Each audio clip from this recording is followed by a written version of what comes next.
लाडक्या बहिणींसाठी अत्यंत महत्त्वाचे अपडेट आलेले आहे। सर्वांनी व्हिडिओ शेवटपर्यंत बघा।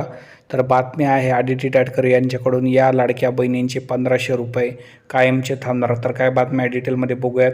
जिल्हा महिला व बालविकास कार्यालयाने दिलेल्या माहितीनुसार ज्या महिलांच्या KYC प्रक्रियेत त्रुटी आहे त्यांना दुरुस्तीसाठी 30 एप्रिल 2026 पर्यंत मुदत देण्यात आली आहे।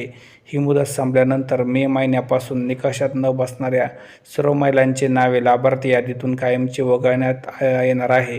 त्यामुळे ज्या महिलांना मे महिन्यात 1500 रुपये मिळणार नाहीत त्यांनी आपण अपात्र आहेत असे समजावे असं अधिकाऱ्यांनी सांगितलेलं आहे। म्हणजे जर बघितलं तर ज्या महिलांच्या घरी 4 व्हीलर आहे किंवा ज्या गव्हर्नमेंट जॉबमध्ये आहे किंवा ज्यांचे उत्पन्न जास्त आहे त्यांना आता पैसे मिळणार नाही। मात्र ज्या गरीब महिला आहे, मध्यमवर्गीय कुटुंबातील महिला आहे त्यांना पैसे मिळत राहणार आहे। त्यामुळे घाबरून जाण्याचे कारण नाही। खोट्या बातम्यांपासून सावध राहा।